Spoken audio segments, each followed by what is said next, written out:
이 시간 말씀은 너희 중에 병든 자가 있느냐란 제목으로 말씀을 나누겠습니다. 야고보서 5장 14절 말씀입니다. 너희 중에 병든 자가 있느냐? 저는 교회의 장로들을 청할 것이요 그들은 주의 이름으로 기름을 바르며 위하여 기도할지니라. 믿음의 기도는 병든 자를 구원하리니. 오늘날도 예수님은 병자들을 기꺼이 회복시켜 주시기를 원하십니다. 그리스도께서는 이 땅에서 봉사하시던 그 당시와 꼭 마찬가지로 오늘날도 자비로운 의사이십니다.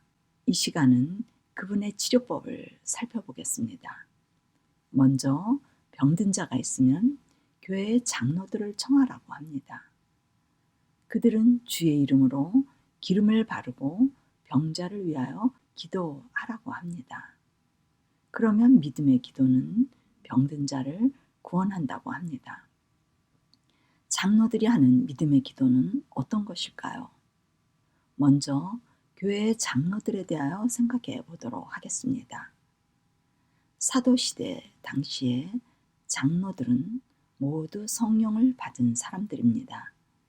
그들은 하나님의 능력을 받아 하나님의 생명의 매뉴얼인 말씀을 잘 아는 사람들입니다. 그래서 하나님의 영이 환자들을 고칠 수 있도록 잘 인도할 수 있습니다. 그들은 주의 이름으로 기름을 바르며 위하여 기도하라고 합니다. 이 기름은 성령을 상징하는 표상적인 기름을 의미합니다. 오늘날 환자 방문을 가서 말씀에 기록된 대로 머리에 기름을 바르고 기도하시는 분들도 있습니다. 주의 이름을 부르며 마구 큰 소리로 열렬히 기도하면 된다고 생각하여 주여 주여 부르짖으면서 기도하는 모습을 보기도 합니다. 그런데 말씀대로 기름을 바르며 기도했는데 낫지 않는 것입니다. 그러면 왜 낫지 않을까요? 또 나았다면 왜 나았을까요? 깊이 연구해 보겠습니다. 믿음 있는 장로들이 기도하는 기도의 내용은 어떤 것일까요? 하나님, 이 환자가 낫게 해주세요. 기적을 베풀어 주세요. 하고 기도할까요? 아마 오늘날 많은 장로님들과 목사님들은 그렇게 기도할 수 있습니다. 그러나 그 당시 성령을 받은 목사님 역할을 하는 장로들은 그런 기도를 드리지 않았습니다. 그들은 믿음의 기도를 드렸습니다.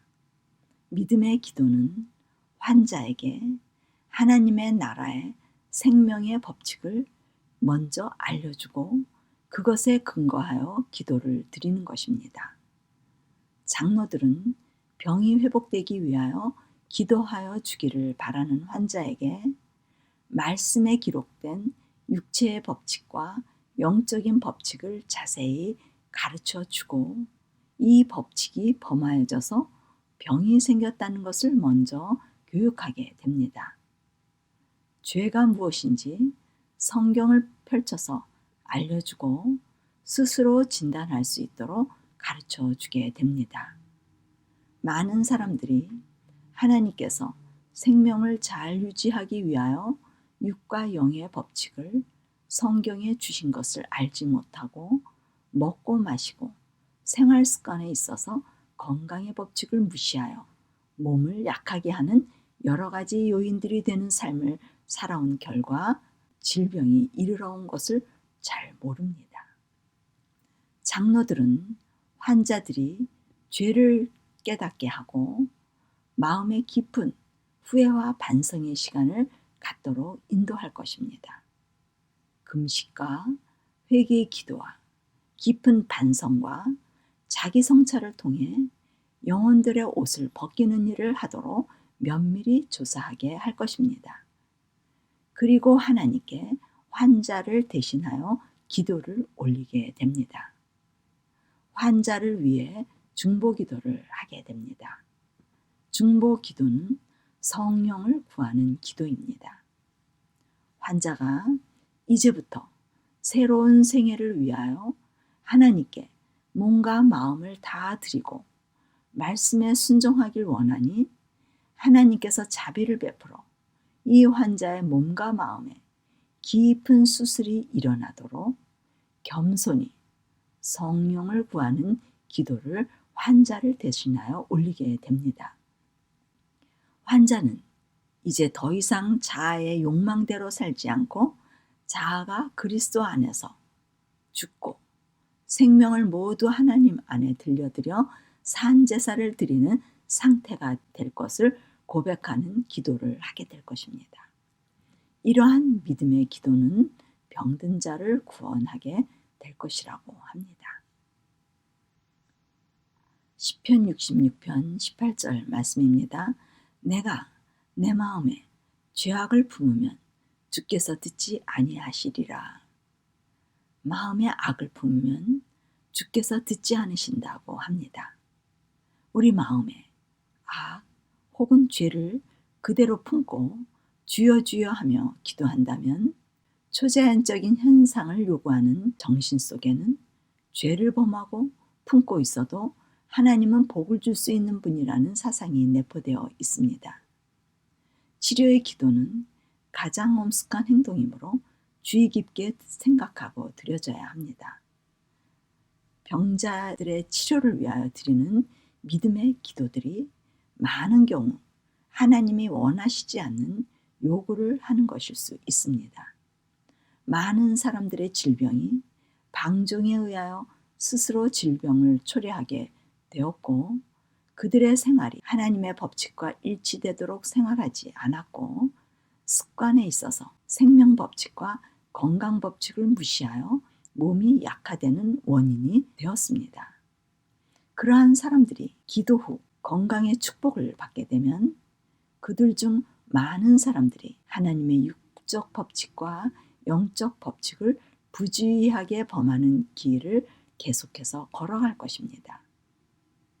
만일 하나님께서 기도의 응답으로 그들을 고쳐주시면 그들은 계속 불건전한 생활을 하고 무제한으로 왜곡된 식욕과 정욕에 방종할 자유가 있다는 구실을 만들어 주게 될 것입니다. 하나님께서 그런 사람들의 건강을 회복시키는 일에 이적을 행하신다면 그분께서는 죄를 조장하시는 분이 될 것입니다. 건강 회복을 위하여 기도하여 주기를 바라는 사람들에게 장로들은 육과 영의 법칙이 아주 중요하며 하나님의 법칙을 어기는 것은 죄악인 것과 축복을 받으려면 죄를 고백하고 이를 버려야 할 것을 밝히 말해주게 될 것입니다. 각 교회에서 유행하는 일인데 많은 사람들이 몰려들어 안수 목사님이나 부흥 강사가 손을 얹고 기도하게 되면 뒤로 벌렁 나가 넘어지면서 일어나니 나았다고 말합니다. 안수 기도를 받으면 즉시 병이 싹 나아 멀쩡해지는 요행을 그리스도인들이 원하고 있습니다. 그렇게 나은 분들은 그 다음부터 초제한적인 기적을 구하게 됩니다. 도깨비 방망이를 하나님께서 휘두르시길 기대합니다. 말만 하면 뚝딱 치료가 일어나는 쉬운 방법을 원하게 됩니다. 그러다 기적이 일어나 고침을 받게 되면 그들은 육가영의 법칙을 무시해도 지켜지지 않아도 하나님은 역사하시니 굳이 어려운 것을 지키려고 애를 쓰지 않아도 된다고 생각합니다. 그러다 이러한 법칙을 알려주게 되면 율법주의자라고 말합니다. 그들은 생명을 주신 하나님께서 기록하신 생명의 안내서에서 해답을 찾아보려고 하지 않습니다. 생명책에 대하여 무지한 상따로 남아있게 됩니다. 그들에게 말씀의 안내자가 없게 됩니다. 어떤 분에게 어떻게 기도했냐고 물으니까 며칠 금식을 하면서 기도를 했다고 합니다. 금식을 하게 되면 몸은 쉼의 법칙 안으로 들어가 회복이 일어나는 기저 활동을 하는 때입니다. 3일 정도 금식하게 되면 대부분의 병이 완화되거나 호전되거나 없어지기도 합니다. 고혈압, 당뇨 등의 수치가 정상으로 내려오는 때입니다. 게다가 낫기를 바라는 겸손한 마음이 되었다면 낫는 원칙으로 들어갔기 때문에 자연스럽게 낫는 것입니다. 성경의 생명 원리를 잘 모르면 왜 낫는지 모르고 또 다시 병을 갖게 됩니다. 그러면 또 금식과 기도를 하게 됩니다. 이러한 연속 속에서 하나님의 영이 아닌 악의 영이 역사하게 됩니다. 악한 영에게 사로잡히게 되면 노예가 되어 쉽게 빠져나올 수 없습니다. 그러한 의미에서 성경의 생명의 원리인 하나님의 법칙 속에서 해답을 찾아야 합니다.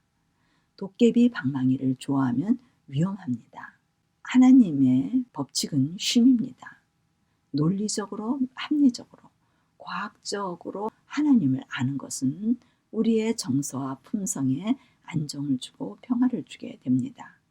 바른 지식을 알게 되면 언제든지 잘못되면 다시 돌이키고 그 원리 안으로 들어가 회복을 경험할 수 있는 방패와 보호막을 갖게 됩니다. 장로들로부터 이 쉼의 법칙을 잘 배운 사람들은 다시 죄를 범하지 않고 죄를 범하면 자백하고 다시 깨끗하게 되어 정결의 원칙으로 돌아가 항상 깨끗함을 유지할 수 있습니다. 이러한 변하지 않는 진리의 법칙에 의하여 하나님과의 온전한 교제가 되지 않으면 이기심의 도깨비 방망이에 중독되어 하나님의 뜻을 모르고 자기의 뜻이 이루어지면 손해 볼 것이 없는 것 같으나 결말은 비참하게 될 수 있습니다. 오랫동안 관절염 통증으로 약과 호르몬을 복용하시다 자가 면역 증상으로 백혈구들이 자기 몸을 공격하는데 장을 공격하여 장염이 걸리시게 된 환자분이 있었습니다. 약물 복용 후유증으로 고열이 오랫동안 있었는데 병원에서 항생제를 이것저것 다 사용해도 열이 떨어지지 않고 탈수증과 음식을 못 드시는 상태가 되니 병원에서는 할 일이 없다고 집으로 모셔가라고 하였습니다. 고열을 가지고 의식도 없이 퇴원을 해서 집으로 모셔오자니 자식들이 걱정이 되어 저에게 연락을 하였습니다. 집으로 모셔가도 별 방법이 없으니 제가 하는 쉼터로 모시고 싶다는 것이었습니다. 병원에서도 못 떨어뜨리는 열을 가지고 잡수지도 못하고 아무것도 할 수 없는 분을 제가 모신다는 것이 부담이 되었지만 자녀들이 간절히 원하여 모시고 오라고 했습니다. 그 대신 응급실을 언제든지 필요하면 모시고 갈 것이라고 허락을 받았습니다. 아드님에게 엎혀서 몸이 축 늘어진 상태로 의식이 왔다 갔다 하는 상태로 오셨습니다. 그동안 관절염 통증으로 복용하시던 약들을 모두 끊고 식사도 물도 잘 못 드시니 침대에 누워 비몽사몽 하시며 며칠 동안 한 번씩 가서 흔들어 물을 좀 마시게 하고 3일이 지났습니다. 4일쯤 되던 날 갑자기 이 환자분의 열이 정상으로 떨어지게 되었습니다. 의식이 돌아와 환하게 웃으시며 침상에서 일어나시는데 통증도 모두 사라지고 통증으로 못 걷던 걸음을 잘 걸으시는 것입니다. 몸이 완전히 정상으로 돌아왔고 약을 모두 끊고 회복이 된 것입니다. 그러나 이분은 형편에 의하여 바로 집으로 돌아가시는 상황이 되었습니다. 우리의 몸이 금식에 아주 반응을 잘합니다. 금식은 몸이 쉼을 얻는 것입니다. 쉼을 얻는 동안 몸은 스스로 약으로 찌든 모든 노폐물들을 제거하고 정상으로 돌아가 회복이 된 것입니다. 하나님의 생명의 원리는 쉼 속에 있음을 아는 예입니다. 병원에서도 음식을 드시지 못하였는데 고열로 오랫동안 있었을 때는 금식이 되지 않았습니다. 왜냐하면 병원에서는 약물 투여가 있었기 때문에 몸이 쉼을 얻지 못한 상태였습니다. 그러나 저희 쉼터에서는 복용하던 모든 약을 끊게 되니 그제서야 몸이 쉴 수 있었던 것입니다. 이분은 아쉽게도 영적 금식의 기회가 주어지지 않았습니다. 많은 환자분들에게 몸의 금식뿐만 아니라 마음의 금식은 더 놀라운 일이 일어나게 됩니다. 마음의 병은 몸의 병보다 더 치료가 어렵습니다. 마음속 깊이 숨겨진 한 맺힌 산과 응어리와 분, 상처 등의 치료는 평생 회복이 안 되는 부분입니다. 그러나 마음의 금식이 이루어지면 잘 회복이 됩니다. 마음의 금식은 회개입니다. 회개는 마음속에 있는 독소 요소를 모두 제거하는 일입니다. 마음의 독소는 이기심입니다. 회개란 자신들의 이기심을 깨닫게 되는 것입니다. 자신의 실체를 아는 것이 회개이며 자신을 신뢰했던 마음에서 더 이상 신뢰할 존재가 아님을 깨닫는 것입니다. 자신의 생각이 중요하다고 생각했던 것에서 더 이상 자신의 생각이 가치가 없다는 사실을 알게 되는 것입니다. 자신이 주장하던 일들과 지식들이 모두 헛된 일이라는 것을 깨닫게 되는 것입니다. 자신에게 속한 모든 것이 이기심으로부터 나온 것이라는 것을 알게 되고 그것이 죄였다는 것과 속절없음을 깨닫게 되는 것이 회개입니다. 이 회개는 하나님의 영에 의하여 되어지는 일입니다. 이 회개는 장로들이 말씀을 가르치면 말씀을 깨닫게 되어 간절한 기도로서 회개의 영을 구하여 일어나는 일입니다. 생명의 말씀에서 너무 멀리 떨어진 자신을 발견하고 돌이키게 되는 것입니다. 자신을 신뢰하지 않게 되면 사람은 마음이 겸손하게 됩니다.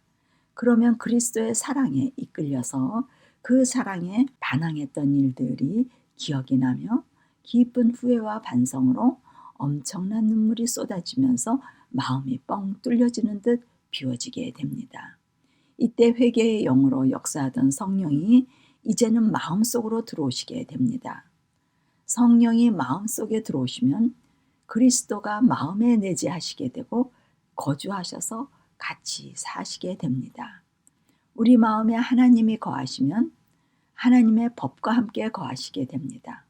그러면 환자들의 마음이 하나님의 사랑의 법에 의하여 지배를 받게 됩니다. 마음의 천국이 이루어지는 원리입니다. 하나님이 계시면 하나님의 사랑법과 함께 그 영혼은 사랑을 하는 사람으로 변하게 됩니다. 모든 상처와 괴로움과 고통과 한등이 모두 녹아 없어지게 됩니다. 이렇게 마음이 회복되면 새 마음이 되어 죄에서 자유케 됩니다.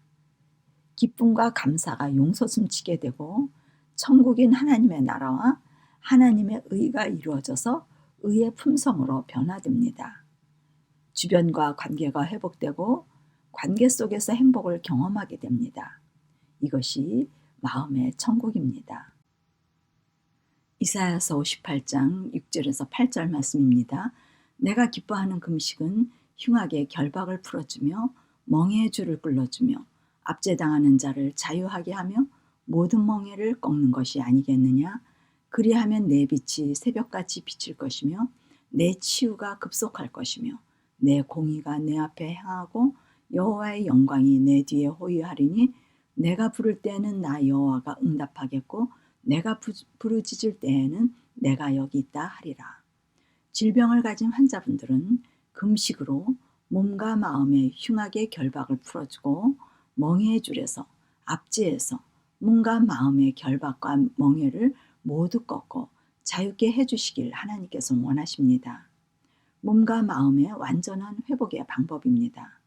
그러면 우리의 빛이 새벽같이 비칠 것이고 치유가 급속할 것이며 여호와의 영광이 함께할 것이라고 합니다. 그리스도가 빛이십니다. 금식으로 비워진 마음에 성령으로 생명이신 그리스도가 들어가시면 마음방을 환하게 비추시게 됩니다. 그러면 치료가 급속하여지게 됩니다. 이 말씀의 의미는 금식으로 몸과 마음에 쉼이 오고 그리스도께서 함께 하시면 그리스도의 품성이 우리 속에서 나타나게 됨을 말합니다. 그들에게 근심과 걱정과 불안 등이 모두 사라지고 마음의 평화가 찾아오게 됩니다.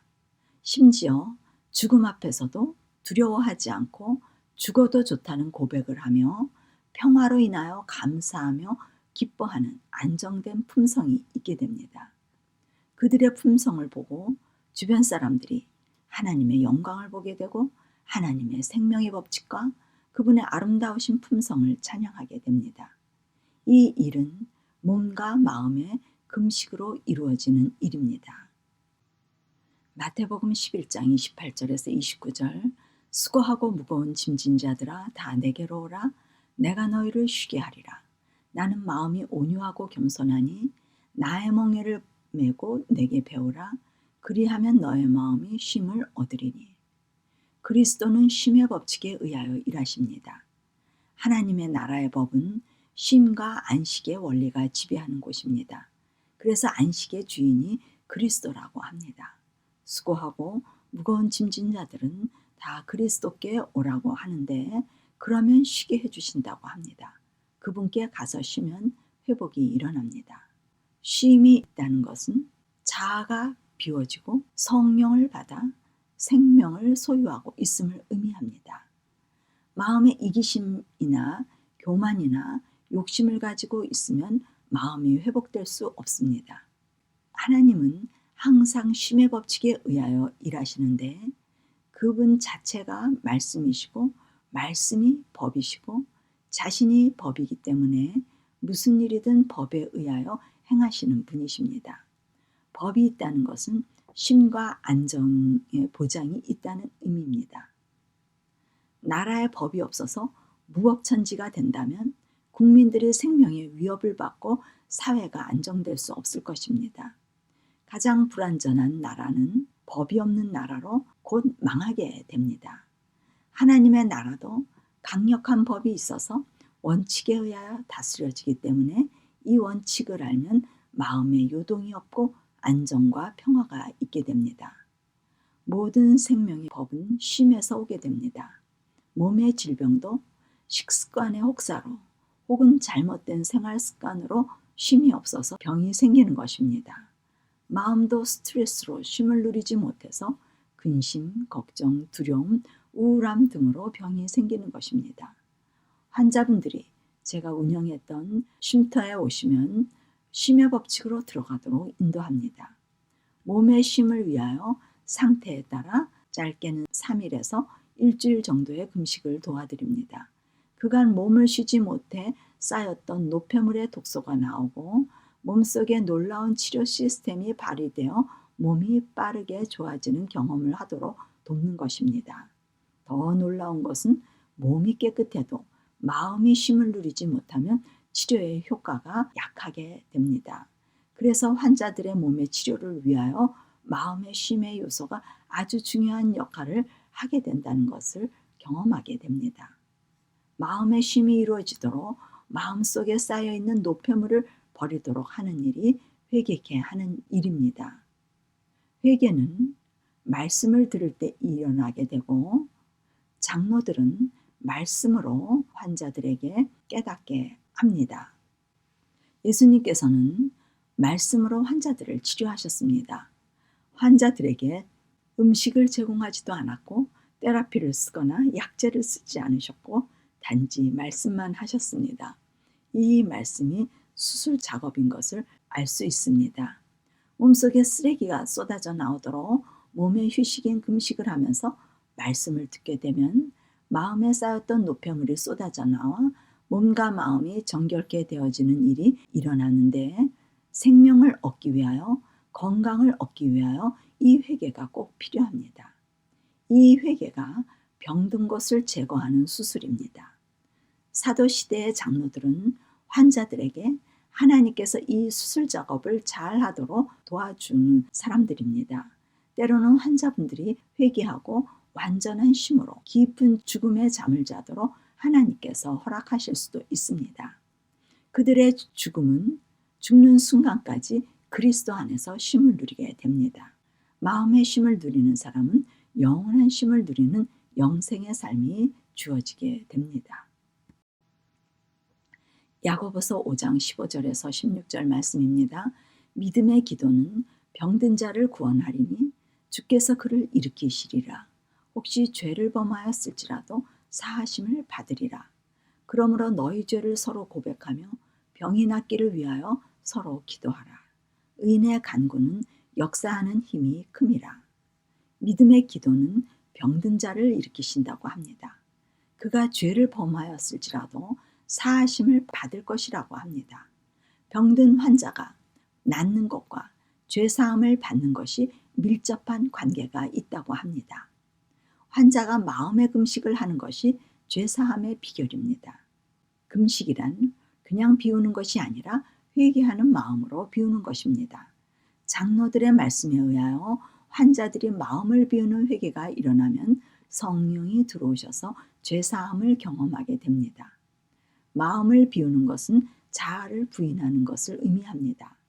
자아를 부인하는 것은 자신의 이기심과 욕망과 방종과 질병에 초래하는 원인들을 깨닫고 자신을 병들고 죽게 하는 모든 것을 버리고 죄를 자백하는 일입니다.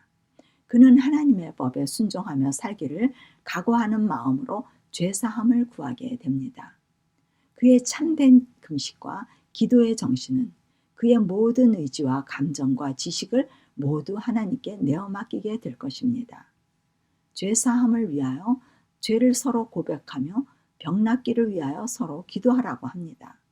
여기에서 죄를 서로 고백한다는 의미는 장로와 환자가 하나가 되어 서로 죄를 고백하는 것입니다. 장로가 죄인을 지도할 수 있는 것은 먼저 자신의 죄를 알았기 때문입니다. 자신이 어떠한 죄를 지었고 어떤 죄의 용서를 받았는지 자신의 이기심의 죄를 알기 때문에 환자에게 과거의 자신의 상태에 대해서 말할 수 있습니다. 환자의 처지와 형편에서 같은 죄와 죄인임을 공감하고 이해할 수 있는 마음이 될 수 있습니다. 이것이 서로 죄를 고백하는 것입니다. 그러한 이유에서 의인의 간구는 역사하는 힘이 크다고 합니다. 장로는 죄에 대하여 말해주고 해결의 길을 제시해 줄 때 회개의 영이 역사하고 성령의 인도를 받아 환자는 죄사함의 경험을 하게 됩니다. 의인은 죄사함을 받은 사람들입니다. 자신의 이기심의 죄를 깨닫고 죄를 아는 사람들입니다. 마치 마약 중독에 걸린 사람이 하나님을 영접하여 목사가 되어 새 생애를 살게 되면 그는 마약 중독 환자들에게 역사하는 힘이 큽니다. 이와 같이 의인은 자신의 죄를 나누고 같은 죄를 짓고 있는 죄인에게 큰 용기와 위로가 되어서 역사하는 힘이 크게 됩니다. 이때 환자는 성령의 감동으로 역사하는 일에 연합하여 하나님을 알게 됩니다. 하나님의 사랑을 알게 될 때 육체의 회복과 마음의 회복이 동시에 일어나서 완전한 회복이 있게 됩니다. 출애굽기 15장 26절 가라사대 너희가 너희 하나님 나 여호와의 말을 청종하고 나의 보기에 의를 행하며 내 계명에 귀를 기울이며 내 모든 규례를 지키면 내가 애굽 사람에게 내린 모든 질병이 하나도 너희에게 내리지 아니하리니 나는 너희를 치료하는 여호와임이니라. 여호와의 말을 청종하고 의를 행하고 계명에 귀를 기울이고 규례를 지키면 질병에 걸리지 않는다고 합니다. 말, 의, 계명, 규례는 모두 말씀을 의미합니다. 말씀은 법입니다. 생명법을 지키면 생명법을 모르는 애굽 사람들의 질병에 걸리지 않게 된다고 합니다. 생명법에 나오는 우리의 육적, 영적 양식이 있습니다. 창세기 1장 29절에는 육적 양식이 기록되어 있습니다. 씨 맺는 모든 채소와 씨 가진 열매 맺는 모든 나무를 우리의 먹을거리로 창조 때에 주셨습니다. 곡식과 과일과 야채와 견과를 먹도록 주셨습니다. 사람 몸은 기계와 같습니다. 이 기계의 최선의 연료가 바로 이 양식입니다. 육의 양식의 음식도 창조의 때 주신 음식이 최선의 음식이고 마음의 양식도 그리스도를 통하여 하나님의 형상이 회복되어 창조 때 아담이 누린 평강을 마련하여 주셨습니다. 이 두 가지 육의 음식과 영의 음식에 관한 것이 하나님의 말씀입니다. 채식 식단은 생명을 유지하기 위하여 몸의 기능에 무리를 주지 않고 최대의 힘을 주는 음식입니다. 건강의 판단 기준은 좋은 피에 있습니다. 좋은 피는 생명의 질을 결정합니다. 좋은 피는 음식으로 결정되는데 가장 최선의 음식을 선택하는 것은 건강에 아주 중요한 요소입니다. 노아 홍수 후에 고기가 주어졌습니다. 정한 음식과 부정한 음식의 구별이 있었지만 오늘날 환경 오염으로 정한 고기 또한 안전하지 않습니다. 환경 오염에서 벗어나는 길은 그래도 채식 식단이 가장 안전합니다. 많은 섬유질이 몸속의 독소를 제거하기에 적합하기 때문입니다. 신체의 면역력을 강화시키고 우리의 성격에도 많은 영향을 미칩니다. 그러나 문제는 우리의 입맛입니다. 우리는 단순한 음식을 싫어합니다. 잘 차려진 각종 기름진 화려한 음식을 좋아합니다. 환자분들이 질병의 두려움으로 건강식을 열심히 먹고 나아지면 다시 화려한 음식으로 돌아가 병이 다시 재발하는 경우가 많습니다. 나아지는 환자보다 재발하는 환자가 더 많습니다. 그분의 말씀에 순종하는 것이 쉬운 일은 아닌 것 같습니다. 시편 107편 17절 18절 말씀입니다. 저희 범과 죄악의 연고로 고난을 당하매 저희 혼이 각종 식물을 싫어하여 사망의 문에 가깝도다. 우리의 죄악으로 고난을 당한다고 합니다. 우리가 하나님께서 주신 단순한 음식을 싫어하여 사망의 문에 가까이 간다고 합니다. 몸의 양식과 마음의 양식은 모두 단순한 양식입니다. 이 단순한 양식이 우리 죄인들에게는 어려운 것입니다. 단순한 양식이 못되어 몸과 마음에 모두 독소가 쌓여지는 것입니다. 하나님의 관심은 독소 제거입니다. 몸의 단순한 양식은 건강을, 마음의 단순한 양식은 기쁨과 평화를 제공합니다. 이 두 양식이 우리의 몸과 마음에서 이루어질 수 있다면 이 땅에서 천국을 누릴 수 있습니다. 하나님은 우리가 이 땅에서도 건강하고 행복하게 살기를 원하십니다. 사망의 문에 가까운 것이 아니라 하늘의 문에 가까이 갈 수 있습니다. 시편 107편 19절 20절 이에 저희가 그 근심 중에 여호와께 부르짖음에 그 고통에서 구원하시되 저가 그 말씀을 보내어 저희를 고치사 위경에서 건지시는도다. 병든 자를 고치시는 분은 그들이 부르짖을 때 말씀을 보내서 그들을 구원한다고 합니다. 장로들은 병자들과 고통당하는 자들을 그들의 믿음의 팔로 안아서 하나님께 가져다 주는 일을 합니다. 그들은 위대한 치료자를 믿도록 그들에게 가르칩니다. 만일 병자들로 하여금 믿음의 눈으로 강력한 치료자 예수님을 바라보게 할 수만 있다면 놀라운 결과를 목격하게 될 것입니다. 그것은 육체와 심령의 생명을 가져다 줄 것입니다. 예수님 주위에 몰려들어 호기심에 찬 군중들에게는 생명력이 나누어지지 않았습니다. 그러나 믿음으로 그분을 만진 병든 환자들은 고침을 받았습니다. 그러므로 영적 일에 있어서는 우연한 접촉과 믿음의 접촉이 구별됩니다. 그리스도를 단순히 입으로만 세상의 구주로 믿는다는 고백은 영혼에게 치료를 결코 가져다 줄 수 없습니다. 구원에 이르는 믿음은 단순히 복음의 진리를 인정하는 것이 아니라 회개하여 그리스도를 개인의 구주로 받아들이는 것입니다. 많은 사람들은 육체의 질병보다는 영혼의 질병으로 더 큰 고통을 받고 있습니다.